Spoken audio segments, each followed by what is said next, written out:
Welcome children. Today we are going to start with our lesson third, that is of history, movements towards the new world, and going to be very interesting because many topics related to World War One and Two and about Hitler and Mussolini and that is fascism in Italy, Nazism in Germany, militarism in Japan and global depression 1929-32, related to which will be shown short movies at the end. So first let's start with the introductory para over here. Global trends between the two world wars. Now after the first world war, people became economically poor. मतलब first world war चली थी 4 साल, फिर 20 साल का interval आ गया बीच में. We actually call it short interval of 20 years and then started the second world war. तो already first world war itself was so very horrifying and lots of people died in it. Economically poor बनते गए लोग इसमें and millions of rupees were used in this war by different countries as it is world war, right? तो economically condition ख़राब होती गई countries की, लोगों की, and the immediate governments in power were unsuccessful in improving this condition. अब जबकि country की जहाँ पे वर्ल्ड वॉर में अलग अलग कंट्री की कंडीशन मॉनेटरली या फिनेंशियली और what you call economically poor होती गई, तो तब की जो गवर्नमेंट थी पावर में, जो रूल कर रही थी उस कंट्री को, they were not successful in bringing the level or lifestyle of the people up. वो हेल्प ही नहीं कर पाए कॉमन लोगों को in improving their condition. People loss their trust in democracy. तो डेमोक्रेटिक गवर्नमेंट में लोगों का विश्वास उठ गया. Dictatorship began in some countries like Hitler, while and this became a driving force. Driving force means the biggest reason for the Second World War. So let's see about it. Fascism in Italy, Nazism in Germany, militarism in Japan, and global depression of 1929 to 32. This destroyed the stock market, and naturally when the stock market gets crushed or crashed, you can say actually crashed, तो लोगों की जो लोगों ने अपनी जमा पूंजी डाल दी थी स्टॉक एक्सचेंज में, शेयर खरीदने में and all, they all were shattered. गरीब से गरीब आदमी ने भी थोड़े बहुत पैसे शायद अगर उसमें डाले थे, क्योंकि तब स्टॉक मार्केट काफ़ी ऊंची गई थी 1929 के पहले, समवेयर इन 1920s में, 2021. तो लोगों को एक विश्वास जागा था कि ये हाई राइज जो है ग्लोबल मार्केट में related to the stock and all, stock exchange field, तो यहाँ पे बहुत कमाई हो रही है, तो चलो हम भी हमारे थोड़े बचे कुचे पैसे डाल देते हैं इसमें. All of a sudden it crashed. और ये जो चला था नियरली यहाँ पे लिखा है 29 to 32, yes that was the initial period, लेकिन 10 साल लगे लोगों को इससे बाहर आने में. लाइफ शैटर हो चुकी थी लोगों की. You will see in short movie on it later on, तो पूरा पता चल जाएगा what is global depression. So let's start about the various events related to these 4 topics over here and that led to second world war. क्योंकि immediate government like democratic government तो कुछ कर नहीं पाई, लोगों का विश्वास उठ गया, तो एंट्री ले ली. People like Hitler and Mussolini and many other forms took entry in various countries. कहीं पे मिलिट्री राज आ गया, कहीं पे नाजी पार्टी आ गई, कहीं पे फैसिस्ट पार्टी रूल करने लगी, और फिर एक बड़ा ग्लोबल डिप्रेशन आया उस पीरियड में. This was the time period between the 2 world war, right? तो कहीं ना कहीं बहुत सारे रीजंस थे जो सेकेंड वर्ल्ड वॉर ले आया. यहाँ पे तो ग्लोबल डिप्रेशन के टाइम इतनी गरीबी आ गई थी कि ईविल इम्पैक्ट होने लगे उसके लोगों की लाइफ पे. लोग फ्रस्ट्रेशन में आ गए थे and lots of anger was seen all over the world. तो कहीं ना कहीं सेकेंड वर्ल्ड वॉर का ये 4th भी एक रीज़न ही है, global depression, right? Now fascism in Italy. In the First World War, Italy was on the side of winning countries and fought for those nation. तो देखो फर्स्ट वर्ल्ड वॉर हुई तो दो पार्टीज थी. हम कहेंगे जैसे इटाली ने भी हिस्सा लिया था फर्स्ट वर्ल्ड वॉर में, फिर थी फ्रांस, इंग्लैंड, लास्ट में अमेरिका ने एंट्री ली. सेम सेकेंड वर्ल्ड वॉर में भी हुआ था कि at the end of the second world war the entry was taken by America. तो यहाँ पे फर्स्ट वर्ल्ड वॉर में इटाली किसके साइड से लड़ रही थी? वो कंट्रीज जो जीत गई, right. It incurred a massive expenditure of $12 billion, lost lives of 6 lakh soldiers. Yet the other winning countries took over the choicest territories, ignoring Italy. अब इटाली ने भी बहुत बड़ा खर्चा किया था इस पर्टिकुलर फर्स्ट वर्ल्ड वॉर में, फिर भी उसने जिन विनिंग नेशंस को साथ दिया था वॉर के टाइम, जिसका वो एक हिस्सा थी, तो Italy also was a winning party. But yet बाकी के विनिंग कंट्रीज़ ने अपने चॉइस के सारे रीजन्स या टेरिटरीज अपने हिस्से कर लिए, इटाली की तरफ ध्यान नहीं दिया. Italy was very angry and frustrated. अब फ्रस्ट्रेशन में तो तुम्हें पता ही है क्या करते हैं लोग. For example you are asking for say something new in house, कि मुझे भी चाहिए जैसे खुद का laptop, right, in this time period कि मैं अच्छे से देख सकूँ, मेरी आंखें ख़राब हो रही है स्मार्टफोन पे, स्कूल के 4-4 घंटे, ट्यूशन के time and all this things we have to handle. मम्मा तुम्हें क्या पता चले, दिस दैट. अब तुम्हें नहीं मिल रहा because maybe there are some condition in house which make the parents not to buy it immediately for you. वो कहते हैं ठीक है बेबी रुक जाओ, थोड़ी दिन के बाद खरीद लेते हैं. बट ये मेरा बेबी सुनेगा नहीं या सुनेगी नहीं, ये धाम धाम धाम शुरू हो गया घर में, और इमोशनली ब्लैकमेलिंग शुरू हो गई, like not having your lunch. And initially एक आध दिन तो यही चलेगा, उपवास कर लिया, राइट, छिप छिप के कहीं पे कुछ खा भी लिया, लेकिन मम्मी को क्या बताना है, उपवास किया, मैं नहीं खाऊंगी या मैं नहीं खाऊंगा, देख लूँगा मैं भी, कैसे नहीं दिलाते हो ना, ये सब डायलॉग चलते हैं दिमाग में. अब पेरेंट्स की खुद के प्रॉब्लम्स होते हैं, राइट, जो हम नहीं समझते, और हम तो ज़िद पे अड़े रहे, गुस्सा आ गया, क्यों? क्योंकि मिला नहीं जो मांगा वो. एंड फ्रस्ट्रेशन ये धमाधम हो गई घर में, और पढ़ाई नहीं करेंगे, जाओ जो करना है कर लो, यू नो, इनडायरेक्टली डायलॉग तो नहीं बोलोगे, लेकिन तुम पेरेंट्स को प्रेशर में ले आओगे, भाई खाना नहीं खाओगे, पढ़ाई नहीं करोगे टाइम पे, तो उनका जी जलेगा, हाय मेरा बच्चा पढ़ाई नहीं करेगा, 90 अप्लाएगा नहीं, मेरा सोसाइटी में मैं क्या कहूँगी, you know, they are in that pressure. तुम इमोशनली ब्लैकमेलिंग शुरू करोगे. तो फ्रस्ट्रेशन में इटाली ने क्या किया, लेट्स सी. फ्रस्ट्रेशन में और एंगर में लोग कुछ भी कर लेते हैं. Same thing happened with Italy. उसने भी इतना ही एक्सपेंडिचर किया था, बहुत सारे लोग उसके भी मारे गए थे सोल्जर्स, और वो जीती थी, लेकिन उसके ग्रुप ने उसे कुछ नहीं दिया, काफ़ी कुछ खुद ले गए. नाउ इट सो हैपेंड कि इस नेशनलिस्टिक फीलिंग वॉज हर्ट, मतलब इंसल्ट हुआ उसका, for which Italians considered is government responsible.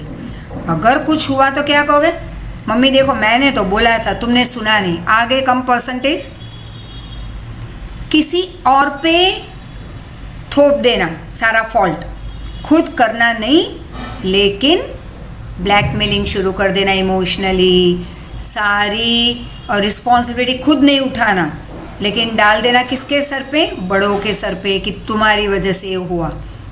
Same thing Italy के लोगों ने गुस्से में क्या कर दिया कि अपने जो भी उनके साथ बुरा किया बाकी की विनिंग कंट्रीज़ ने, सारा इल्ज़ाम किस पे डाल दिया, खुद की गवर्नमेंट पे. And was more than eager to avenge, that is to take revenge of this insult, country's insult, that is national humiliation, as soon as possible. और फिर तो डट के उन्होंने फिक्स कर ही लिया इटालियंस ने कि कुछ भी हो जाए, हमारी कंट्री का इंसल्ट हुआ है, राइट, तो इसका तो हम रिवेंज लेंगे as soon as possible. In order to salvage Italy from such a dire condition, very bad condition, worst condition I would say, खूब पॉवर्टी एंड बहुत सारे प्रॉब्लम से भरी पड़ी कंट्री थी ये. तो in order to save it from such a worst condition, किसने एंट्री ले ली, Benito Mussolini launched, that is, he took an entry with his fascist party. He was the leader. Naturally, जो पहला आदमी जो कुछ लेके आएगा, कुछ लॉन्च करेगा, तो लीडर तो वही होगा. Now very interesting. He adopted a bundle of sticks and axe. A bundle of sticks is a symbol. Axe के साथ वो एक symbol है of supremacy of Roman emperor. Is a symbol. He took it as a symbol of his own party. That is called fascist party. Learn it all for your objectives. Fascism has evolved from the Italian word facige, which means 100% control, मतलब absolute control of the state on all things. आज हमारी country जो democratic country है, Republic country है, यहाँ पे government जो है वो हमें पावरफुली कंट्रोल नहीं कर रही, वो हमारा ध्यान रख रही है, वो हमें रूल कर रही है, लेकिन not as the sole emperor. वो हमारा ध्यान रख रही है, देख रही है कि भाई डेवलपमेंट हो रहा है या नहीं, अनएम्प्लॉयमेंट के बाहर लोग कितने आ गए, पॉवर्टी कंडीशन लो हो रही है या नहीं, काफ़ी कुछ welfare of the common Indian citizen के लिए काम करना, हमारी ख्वाहिशें जानना, मतलब हमारे ड्रीम्स जानना, उसे फुलफ़िल करना थ्रू 5 ईयर प्लान्स. तो वो हम डायरेक्टली जाके रूल नहीं करेंगे जैसे हमने 10th चैप्टर में किया था लास्ट टाइम, लेकिन हमारी ओर से, हमारे ही जिताए गए लोग वहाँ जाके बैठेंगे हमारी ओर से और हमारे लिए काम करेंगे. लेकिन यहाँ पे हुआ क्या? एब्सोल्यूट कंट्रोल किसके हाथ में आ गया? स्टेट के हाथ में, कंट्री के हाथ में. हर एक चीज़ पे लोगों का बोलना मना था, उनको सपने देखना मना था. हिटलर के अंदर तो 100% लोग सपने भी नहीं देख सकते थे. ड्रीम आए तो डर के, हिटलर के डर के मारे आँख खोल देते. कुछ सोचते तो डर जाते कि कहीं हिटलर तक हमारी सोच दिमाग की पहुंच ना जाए. Right? So they were not allowed to even think, they were not allowed to act on their own, they were not allowed to smile on their own. Everything, the life was under the control of Hitler. Same Benito Mussolini. Right? तो Hitler के बारे में interesting last में देखते हैं, मतलब बाद में. At present Mussolini interesting part. अब मुसलिनीज मैक्सिम, मतलब उनका लोगो, मतलब कहते हैं जैसे slogan boss, one party one leader, smart man. Right? कि एक पार्टी एक लीडर, ज़्यादा लोग यहाँ पे रूल नहीं करेंगे. He gave military training to his party volunteers. अब जो लोग वॉलेंटरली उसके पार्टी के मेंबर बने, उसको उसने मिलिट्री ट्रेनिंग दी और उनको दे दिया ब्लैक यूनिफॉर्म. राइट? तो मैक्सिम था one party one leader, uniform था ब्लैक कलर का, और सिंबल था bundle of sticks and x. That was the, you can say, symbol of supremacy of Roman emperor. And after coming to power, Benito captured Rhodes and Dodecans Island from Turkey. वो capture कर लिया Turkey का उसने. फिर उसने अलग अलग जगह पे वॉर करके खुद के एरिया में ऐड कर लिया, like how Dalhousie and all used to do with India.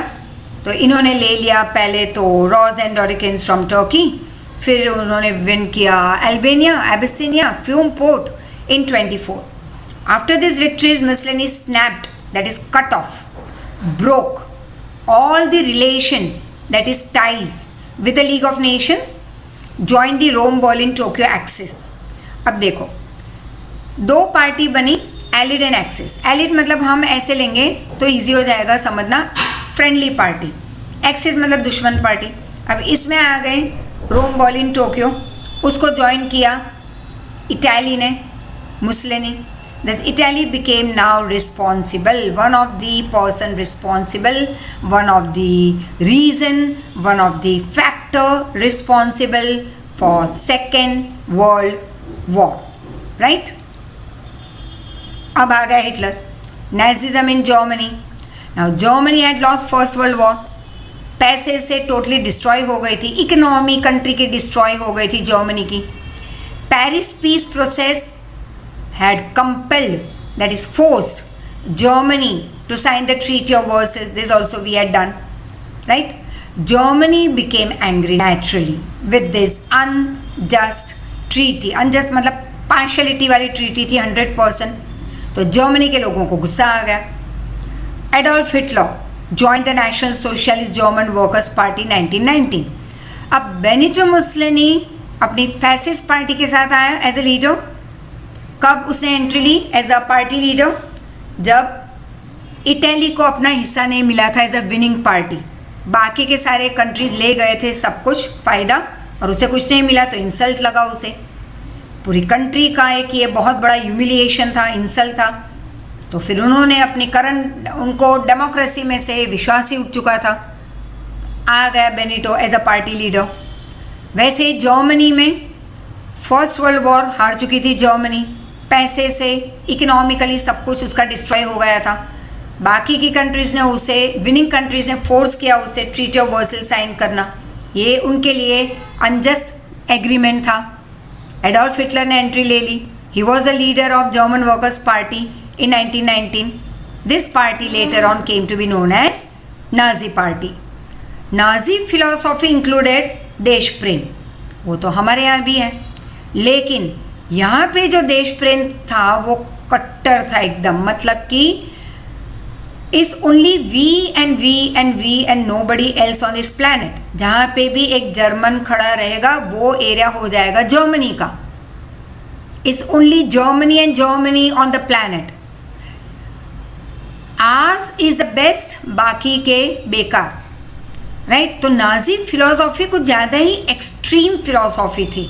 लोगों के दिमाग में इतना इसके रिलेटेड भी एक वीडियो होगा, a short movie, that how crores of people were like madly following him and बहुत ही एक्सट्रीम नेशनलिस्टिक फीलिंग उनमें क्रिएट करवाई थी। And there was socialism. After death of German president Hindenburg, Hitler assumed the post and established dictatorial rule। मतलब कि ना voting ना election, कुछ नहीं, किसी को कुछ पूछना नहीं है, खुद बैठ गए वो पोस्ट पे और अपना डिक्टेटरशिप रूल चालू कर दिया। किसके बनने के बाद? After the German president Hindenburg. Now Hitler adopted very strong and aggressive, जब तुम एग्रेसिव बन जाते हो ना, कुछ नहीं मिलता है तो, full of anger and all that things, you know, गुस्से वाली पॉलिसीज, एंगर एंड कहते हैं जिद्दी। He was very stern, he was very adamant, you can say. So he adopted all negative policies and led the Germans towards nationalism, narrow nationalism. I told you just now. Nationalism हम में भी है, we love our country. But narrow nationalism is what? ना left ना right देखो, खुद सोचो सिर्फ अपना, और कोई है ही नहीं इस प्लैनेट पे। We have to destroy all. We have to be the ruler of the planet. It was that way. Love your country that much. German considered Hitler as Fuhrer, that is that saviour. अब जब लोग मर रहे थे, poverty में तकलीफ़ें आ रही थी फर्स्ट वर्ल्ड वॉर के बाद, तो नेचुरली, और वैसे भी जर्मनी हार चुकी थी, कंपल्शन में वो एग्रीमेंट साइन करवाया था, लोग फ्रस्ट्रेट हो चुके थे, इंसल्टेड फील हो रहे थे, और तब हिटलर ने एंट्री ली that I will provide you bread and peace and land and all. तो नेचुरली लोग उसको भगवान मानने लगे, सेवियर मानने लगे कि ये तो हमारा अन्नदाता आ गए, हमें बचाने वाला कोई आ गया। Actually that time they didn't know the policies and thoughts that were running in the mind of Hitler. कुछ नहीं पता था कॉमन लोगों को उस समय। It was very much later that they came to know about it. तब तक तो वो ऑलरेडी उसके कंट्रोल में आ चुके थे लोग। एंड नाजी सोल्जर्स वोर blue military uniform, learn it, stuck a red strip on their shoulder and wore a symbol of swastik। लेकिन ये स्वस्तिक का जैसे लिखा है तो स्वस्तिक, लेकिन उल्टा है। हम इसका ऑपोजिट वे बनाते हैं। We start from a right hand side, this starts from left hand side. तो दिखता है स्वस्तिक, नाम भी है स्वस्तिक, लेकिन उल्टा वाला। Hitler's dominating, that is authoritarian. Dominating, अगर तुम बड़े हो तो नेचुरली तुम ही डोमिनेट करोगे घर में, सिबलिंग में, लेकिन नहीं, अभी अगर ये मैं पुत्ती तो बच्चे क्या कहते हैं? Ma'am, no. आजकल तो छोटों का राज है, जैसे छोटे भाई बहन कुछ ज़्यादा ही डोमिनेट करते हैं और माँ बाप भी उन्हीं का सुन लेते हैं। हमारी साइड तो कोई लेता ही नहीं। तो ठीक है, you can come to me, we will discuss on that problem, और हराएंगे सामने वाले को, ठीक है ना। तो हाँ, लेकिन डोमिनेटिंग नहीं बनना है हमें, that's very negative quality. With love, all the work can be done. है ना, विथ एट पीस. पीस मतलब सो नहीं जाना है, आराम नहीं करना है. एट पीस मतलब शांत दिमाग से काम करो, प्यार से काम करो, सब कुछ होगा. तो लेकिन यहाँ पे हिटलर का पावर कैसा था? ग्रेट. He was dominating. और नेचर तो नेचुरली मिलिट्री वालों का था. He was a part of it initially. Became very clear after coming to power. अब वो पावर में आए तब लोगों को उसका ये नेचर पता चला. और उसका मेन एम क्या था?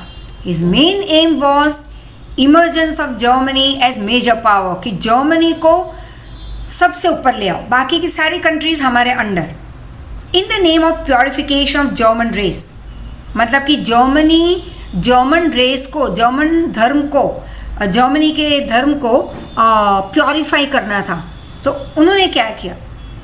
उसकी पॉलिसीज ने टारगेट बनाया ज्यूइश को. मारने लगे इनको, जिप्सीज जैसे हम कहते हैं ना, भटकने वाले लोग, यहाँ से वहाँ, कोई ठिकाना नहीं होता उनके घर का. And mentally challenge people, right, जो mentally challenge, not fully fit people by mind, दिमाग से थोड़े अनफिट होते हैं. तो this Jewish people, gypsies and mentally challenge लोगों को हिटलर क्या मानता था कि वो ही जिम्मेदार हैं उनके डिस्ट्रक्शन के. तो इनको तो पहले ही मार दो. And by the end of second world war innumerable European Jewish people lost their lives. एक थी, you must be already knowing, Diary of Anne Frank. तो she was a part of this Holocaust where she died. And this Jewish लोगों को एक साथ lot में मार देना, ग्रेट नंबर में मार देना, इज कॉल्ड हॉलोकॉस्ट. जेनोसाइड कहते हैं उसे.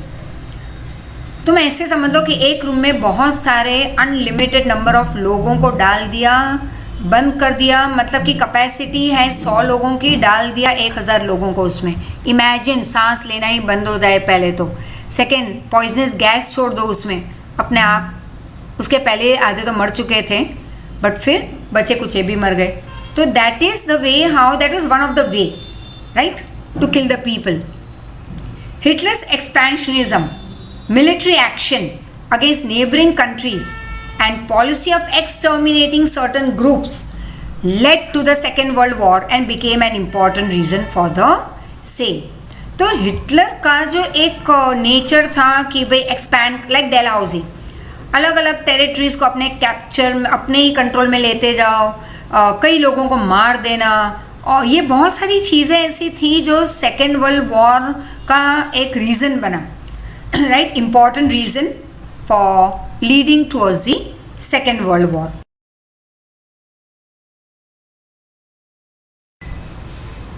Now, just as we saw over here that how lots of Jewish people and the gypsies and mentally challenged people were literally, they were put to death by this Nazi party, and all this we call it as Holocaust. And which became also, however, the main reason for the Second World War. So we saw about Italy, that is Benito, Germany, Hitler. Third, we are going to do about, that is militarism in Japan. Now, according to this Treaty of Versailles in 1919, Japan got the benefit of the areas of China. मतलब China के बहुत सारे provinces, मतलब region, became a part of Japan control, right? According to this treaty, जहाँ पे हमने अभी अभी देखा कि जर्मनी को कंपलसरी साइन करवाया गया था ये treaty, that is agreement. And it was a very humiliating treaty for them.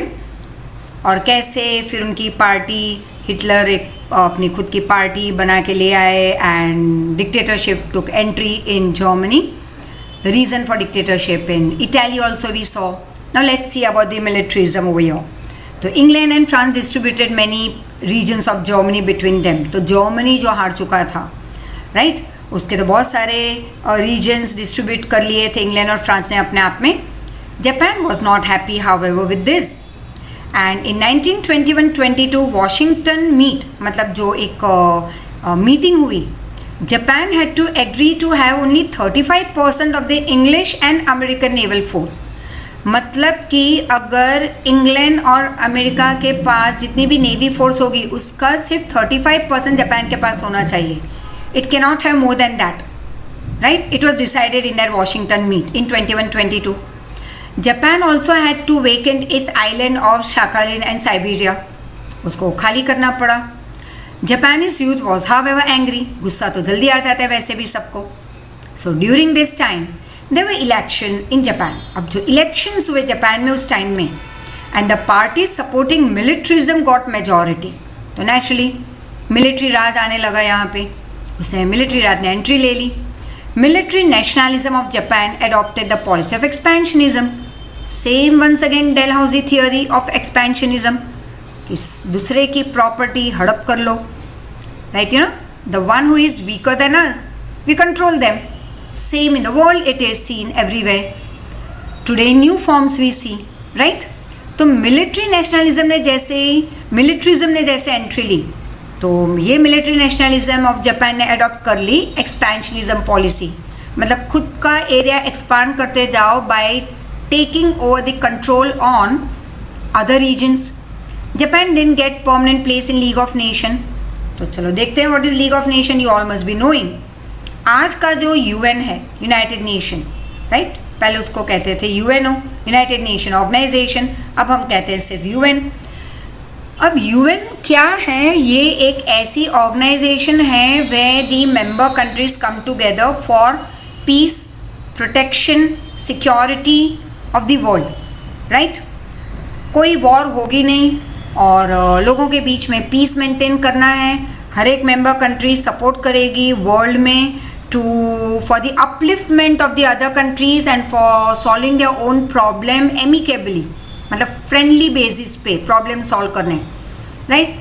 तो वो तो काफ़ी कुछ डिटेल में तुमने 8th में भी किया था, राइट? अब ये था सेकेंड वर्ल्ड वॉर के बाद.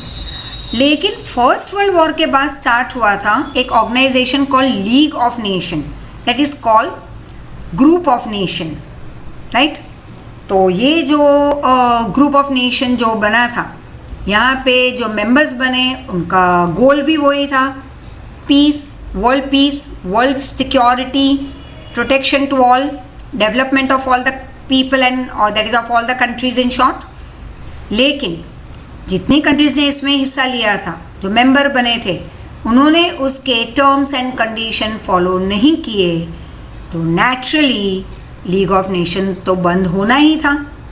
अगर तुम कुछ एक नया बिजनेस स्टार्ट करो या कोई प्रोफेशन अपना स्टार्ट करो, धाम धूम से ये पूजा पाठ करवा लिया, ये वो लॉट में नहीं फर्नीचर डाल दिया, फिर बैठ गए अपनी ऑफिस में एसी रूम में, लेकिन अगर एक भी क्लाइंट आए ही नहीं, नेचुरली या जो आते हैं वो तुम्हारा कहा माने ही नहीं, तुम्हारे टर्म्स एंड कंडीशन पे काम करना ना चाहे, you will have to stop your business और your profession. You can't move ahead क्योंकि कोई सपोर्ट है ही नहीं तुम्हारे पास. All are against your policies. तो वो तो फैक्ट्री या बिजनेस या ट्रेडिंग या प्रोफेशन आगे नहीं बढ़ने वाला, ताला लग जाएगा उसमें. Same thing happen with league of nation. And the Western countries could not stop the imperialist activities of Japan. So, imperialism once again, भूल ही गए होंगे 100%, I know, क्योंकि रिविजन तो सिर्फ मैं करूं, है कि नहीं? Let me tell you once again, in short, is definition या एक simple explanation of imperialism. A strong and rich country, like for say what Britishers did with us and with many other countries. So a rich and strong country, when it takes over the control of or the hold of a rich but weak country, जैसे हमारे साथ हुआ था India के साथ by the Britishers. तो once again, a rich and strong country taking over the hold of a rich but weak country, either by force or by fraud, मतलब cheating से. जैसे चीट करके भी ले लिया था डेलहाउसी ने बहुत सारे प्रोविंसेस ऑफ इंडिया फ्रॉम राजा महाराजा. फिर कईयों का फोर्सिबली ले लिया था, कईयों का बाय प्रोवाइडिंग यूजलेस रीज़न बता दिया था कि आपको रूल करना नहीं आता, the ruling is not done properly, तो अब आपका राज्य हम संभालेंगे, it is now under the British rule. तो इसको हम कहेंगे इम्पीरियलिस्ट एक्टिविटीज़. तो वेस्टर्न कंट्रीज जापान की इंपीरियलिस्ट कंट्री को स्टॉप नहीं कर पाई। जापान एक के बाद एक एरिया कवर करता गया, अपने कंट्रोल में लाता गया। So it capture Manchuria, establish Manchukuo government in 32। Nice word, right, interesting सुनने में। It also captured Korea, Mongolia, Shantung, some provinces of China also. It improved, yes, its relation with Germany and Italy. Naturally,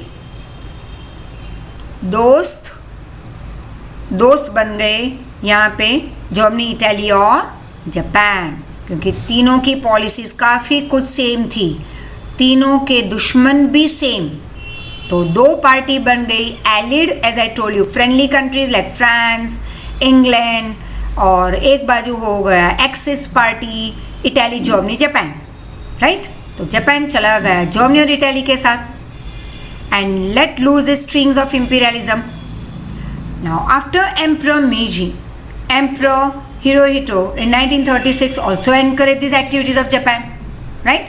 तो एक emperor गया मीजी, दूसरा emperor आ गया 36 में Hirohito, उन्होंने भी यही जापान की एक्टिविटीज़ को आगे बढ़ाया। Japan broke of, that is snapped, तोड़ दिया all its ties, that is relations, connections with the League of Nation in 1933. This is what you are going to see in very short video about global depression and about that previously about Hitler also. चलो देखते हैं global depression 1929-32। जैसे video देखोगे पूरा detail में पता चल ही जाएगा तुम्हें। But yes, you need to learn this for your 2 marker short note. Now, and 1 marker, what is when did it take place? 1929 to 32. Now, the heads of the most of the European nation had the belief that with the end of First World War, even the post-war problem of the world will come to an end. अब देखो, war हो गई, उसके बाद के problems जो होंगे जैसे भूखमरी, अनएम्प्लॉयमेंट, केओस, और नया रूलर आ गया, या बहुत सारे नए प्रॉब्लम्स क्रॉप अप होते हैं।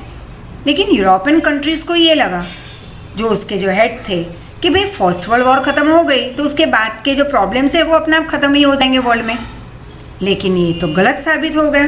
It prove to be very wrong.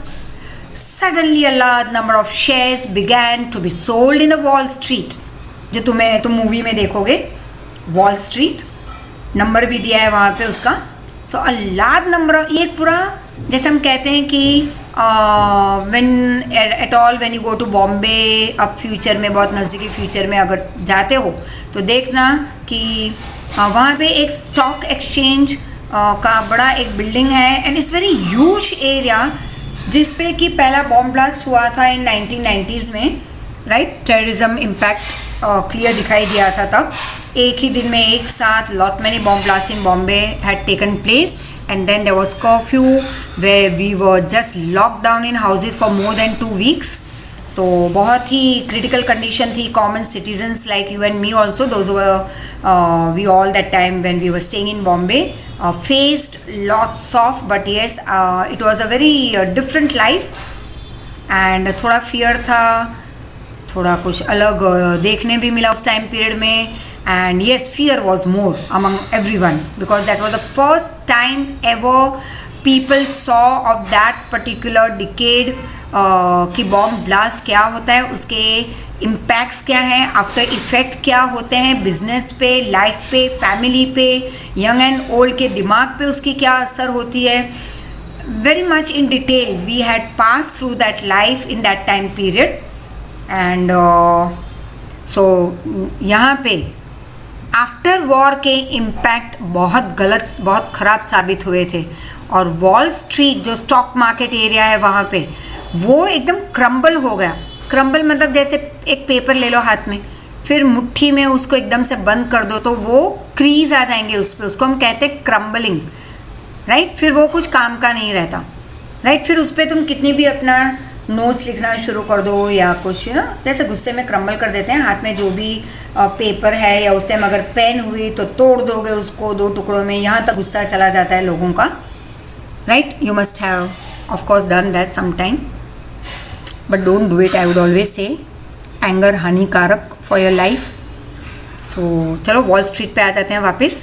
तो ये स्टॉक मार्केट डिस्ट्रॉय होने लगा, लोगों ने धनाधन अपने शेयर बेचना शुरू कर दिए, प्राइजेस फॉल होने लगे शेयर के, तो मार्केट क्रम्बल हो गई। This was called as the Wall Street crisis by the critics 24th October 1929, and this crisis shook the whole world.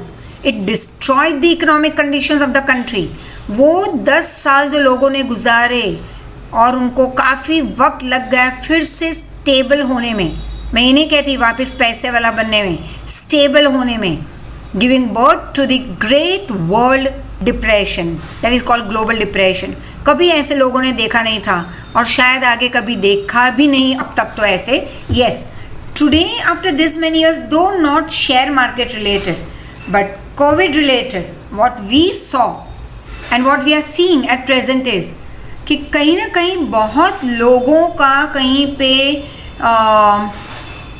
Effect हो रहा है अपने प्रोफेशन में, बिजनेस में। Yes, we are a part of it of course, but very strongly and yes lovingly we have to do our work, क्योंकि कई लोगों के पास तो काम भी नहीं है, तो we can say that we are thank God much in a better condition कि काम है, थोड़ा है लेकिन है, right? So that is what is we have to be thankful to God in this COVID time period, that there is poverty increasing in our surrounding. In many countries, businesses have shut down. लोगों के पास काम नहीं है, पैसे नहीं है. Initially 3 months were very dreadful, right? Full of fear and all. जो हम सब उसमें से पास हुए हैं और अभी भी कहीं ना कहीं उसकी इफ़ेक्ट हमारे साथ है. Yes? तो and I feel very pity on children when I see them. जैसे कितने प्यार से बच्चे नीचे जाते थे खेलने, दोस्त को मिला करते थे, गर्ल्स और boys, anything it could be, and we also use to at least move around without any fear and go towards the institute. और क्या बच्चे JSM की मैगी खाते, भेल खाते नीचे, और वड़ा पाव जो नया नया खुला है, फिर not many things. Yes, children is to enjoy, बड़े भी एन्जॉय करते थे वहाँ पे सत्यम मॉल, समान मॉल की तरफ. आज हम देख रहे हैं तो वहीं पे कईयों की ये ईटरी बंद हो चुकी है. काफ़ी कुछ वो अपना सारा फर्नीचर उठा के ले जा रहे हैं वापस, बंद हो चुका है उनका खाने पीने की उनकी वो शॉप जिसको हम ईटरी कहते हैं. तो feeling very sad for this people. So actually ये भी एक क्राइसिस पीरियड है जिसके थ्रू हमें पास होना है strongly, with strong mind, keep on doing work, whatever comes in front of us, stand strongly. I would always tell, give the strength to your parents if you are passing through that phase. You are a great support. Children always, I find, are a great support for the elder people in the family. For me, चलो घर में कोई बच्चा नहीं है, but I have always consider you all as my children, where I have always seen that चाहे हम मिलते ना हो अभी, but when I give my lectures, it's always I see that I always imagine that there you are in front of me, you all are there in front of me. अलग अलग बच्चे मेरे आँखों के सामने आते हैं, कई जिनको मैं नहीं मिली हूँ अब तक, जिनको नहीं देखा है, तो उनको भी याद कर लेती हूँ when I am giving lectures, when I am checking the papers. तो कहीं ना कहीं एक तुम हमेशा मेरी स्ट्रेंथ रहे हो. पास में जो स्टूडेंट थे वो भी हमेशा मेरी स्ट्रेंथ बन के खड़े रहे. And the biggest strength I got from lot many students messages when I lost my mother. तब जो मैसेजेस फ्लो हुए, जो ऑडियो मैसेजेस फ्लो हुए, फ़ोन कॉल्स जो आए, आई वुड से इतना तो शायद हमारे फैमिली मेम्बर्स ने भी ना किया हो. Those who are in Bombay I not seen, and that's the truth. Here in Ahmedabad I have only 3 family, right? 2 daughters and third is my children. तो ये 3 family I consider as one of me, of my life. But yes, it was all forgotten within a day or 2 and nobody gave a call to us. But that was okay, that was their call, that was their wish, that was what they thought was right. But what I find is कि जो strength मुझे उस time पे जो मुझे तुम लोगों की तरफ से मिली, that was greatest, and I consider myself today as the luckiest luckiest person on this planet. Really, I am the luckiest on the planet to have you all. इससे ज़्यादा God can't give anything to me. This is the maximum that He had given to me in the form of my dear children. तो crisis और एक की life में आती है in some way or the other, but the strength that you people provide to the family, that's something very different level. So I would say कि ये time period तो हमारा चलता रहेगा 6 महीने 12 महीने, राइट, और हमें घर में रहना होगा. तो इज़ नॉट वेरी स्मॉल. एक छोटी सी कोई डिजीज़ आ गई, कुछ डेंगू जैसा या चिकनगुनिया आ गया, वो भी काफ़ी बड़ा है, रिस्की है. बट येस, वो एक पर्टिकुलर एरिया या फैमिली या कहीं एक पर्टिकुलर रीजन में फैलता है या कभी किसी को हो जाता है, तो हम ये नहीं कहेंगे कि भाई ये जो कोविड टाइम पीरियड है वो 1 महीने के लिए होगा. There are many people who come and ask me, कब क्लास चालू कर रहे हो? And then I have no answer dear. I am shocked कि मैं क्या जवाब दूँ, कब चालू करूँगी मैं. And then I have to say it's world problem, and it's like a challenge that we all are facing. It's not only of one institute, it's not only of one city Ahmedabad, or it is not only of a country India, it's world over. So please, I would say you are the greatest support for the people in your family. Be with them, support them, make them happy, keep them happy. और तुम्हारे लिए तो एक काम है, खेलते रहो, खुश रहो, हंसते रहो, पढ़ाई करते रहो सबसे पहले, तब जाके मम्मी खुश होगी. Because each and every mother, it's me और anyone, would always want that children should study properly. मैं ये नहीं कहती 90 अप वाला पढ़ाई, बट येस, अच्छी पढ़ाई कर लो अपने हिसाब से. तुम्हारे पास जो कैपेसिटी है, तुम्हारी जो एबिलिटी है, उतनी मेहनत डाल दो उसमें 100%. नेवर नो, 90 भी आ जाए, right.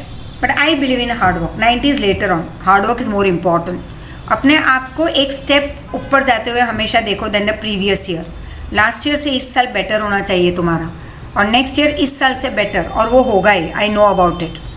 I know that my children very lovingly they are listening to this my messages in between, right, my examples, so they are not time pass example. Pick up करना है तो कर लो. It will be advantageous, beneficial. After 2-3 years you will remember it very perfectly. याद आएगा कि अगर यार follow किया होता तो जल्द से हो जाते अभी. Clear? So let's move ahead. तो ये क्राइसिस पीरियड, डिप्रेशन पीरियड आया, और एक you can see most of the Nations of the world were affected by this. जैसे सुपर पावर था तब तो ग्रेट ब्रिटेन, उसका भी एकदम डाउनफॉल आ गया. It had to give away its policy of keeping gold reserve against its currency pound. अब देखो, इसका मतलब ये हुआ कि हमारी करेंसी की वैल्यू आज भी क्यों कम है दूसरे कंट्री के हिसाब से. करेंसी की वैल्यू हम कैलकुलेट करते हैं on many factors, but one factor is gold reserve. जितना ज़्यादा गवर्नमेंट का गोल्ड रिजर्व होगा उतना हमारी करेंसी का लेवल अप जाएगा. तो हमारे गोल्ड रिजर्व घर के लॉकर में है, हमारे खुद के प्राइवेट बैंक लॉकर में है, हमने वो गवर्नमेंट को नहीं दिया है, right. Just imagine all this Indian ladies, if they give away their gold reserve to government, तो हमारी इंडिया की करेंसी कितनी ऊंची चली जाएगी. It will break the limits, right. इतना हमारा गोल्ड प्राइवेट लॉकर्स में है सबके. But that is again a different matter. But यहाँ पे वैसे ग्रेट ब्रिटेन का खुद का इतना तो गोल्ड रिजर्व था, it had to forget the policy of keeping its gold reserve against its currency pound. कि भाई जितना ज़्यादा गोल्ड रिजर्व रखो उतना ज़्यादा पाउंड की वैल्यू अप. अब उसको तो गोल्ड भी यूज़ करना पड़ा क्योंकि पॉवर्टी आने लगी थी कंट्री में, बहुत सारी इकोनॉमिकली डाउनफॉल आ गया था सुपर पावर ग्रेट ब्रिटेन में. तो पाउंड की वैल्यू, करेंसी की वैल्यू डाउन हो गई उनकी भी, मतलब कि ग्रेट ब्रिटेन भी डिस्ट्रॉय हो रहा था monetarily, economically. This affected the other countries of the world. अगर लीडर ही डाउन होने लगे तो छोटी मोटी कंट्रीज़ को तो डायरेक्ट इम्पैक्ट होगा, और international trade and industry broke down. That is import export पर असर हुई. Great countries like America also had to impose some restrictions. उसको भी strict rules बनाने पड़े. Rich country like America. Global trade, that is import export, was reduced to 50%. कम हो गया. World War II started getting its outline. So this also thus was one of the biggest reason, one of the factor responsible for Second World War. Right? Now World War II, 39 to 45. Factors.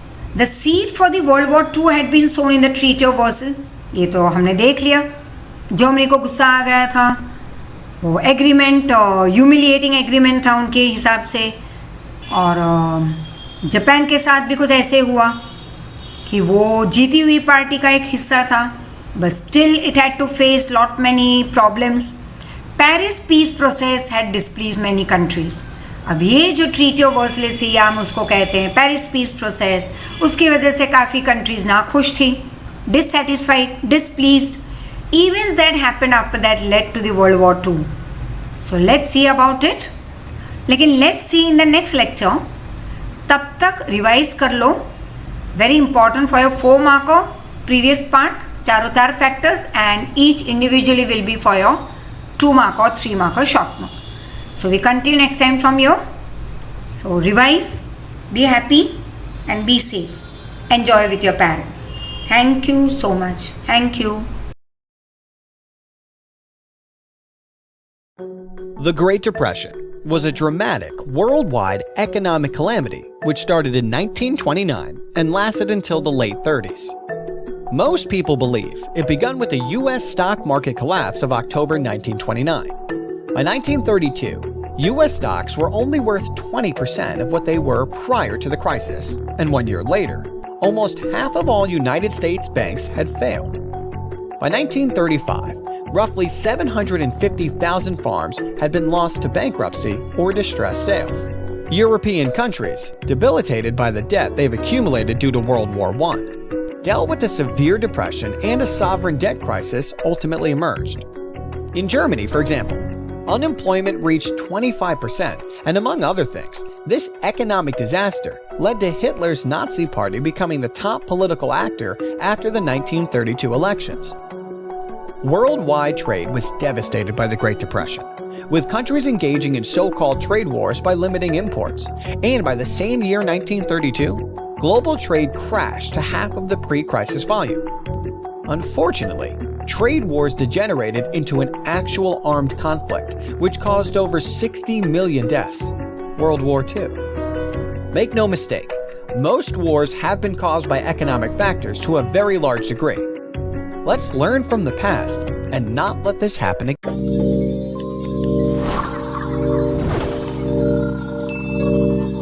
After roughly 20 years of peace, the world went to war for a second time. Welcome to WatchMojo.com, and today we'll be exploring how World War II began. The Second World War is considered a direct result of the First World War due to unresolved tensions and anger from that conflict. However, the Great Depression of the 1930s was another factor that led to bitterness and a shift in public attitudes towards strict dictatorships. World War I also facilitated the rise of Adolf Hitler and his Nazi Party. Hitler's allies in Italy and Japan also acted aggressively with the hope of expanding their territories. Hostilities by these countries towards the communism of the Soviet Union was just another factor that helped lead to war. In fact, a number of ideologies helped spark the war. Aggressive expansionism by countries like Germany and Italy, fascist dictatorships, and deep-seated racism were all considered contributing factors. This racism was mostly in Germany, where the Nazis believed the Aryan race was the master race and superior to the Slavic people. The countries that eventually formed the Allied alliance acted passively in the face of the Axis threat. This was partly out of sympathy, partly out of guilt because of the Treaty of Versailles that blamed the Germans for World War I, and partly because countries like Britain underestimated Hitler. Meanwhile, the League of Nations proved itself ineffective in the fight to keep the peace. A few months after Japan withdrew from the League of Nations in 1933, Germany did the same. In 1935, Germany violated the Treaty of Versailles by introducing mandatory military conscription and by beginning rearmament. That country continued to violate the treaty in the years that followed. In fact, in 1936, Hitler remilitarized the Rhineland. It was around this time Nazi Germany formed their important alliance with Italy. Soon after, the two countries offered support to the separatist movement in the Spanish Civil War, while the existing government was supported by the Soviet Union. These events foreshadowed the Second World War, as both sides were testing different methods and weapons of battle. One specific event that foretold the horrors of World War II was the April 1937 bombing of Guernica. By 1938, Hitler's motives were clearer. In a move referred to as the Anschluss, the Nazis annexed Austria into Germany, despite the fact this also violated the Treaty of Versailles. Later that year, Hitler was appeased by both Britain and France when they signed the Munich Agreement. This allowed Hitler to overtake a German-speaking section of Czechoslovakia in order to keep the peace. In August 1939, Nazi Germany signed a peace treaty with the Soviet Union. However, the first official event of World War II followed soon after. Due to long-standing tensions, Germany invaded Poland on September 1, 1939. Britain and France warned Germany that should the troops not withdraw, war was imminent. When the Nazis did nothing, Britain and France declared war on Germany, and World War II officially began.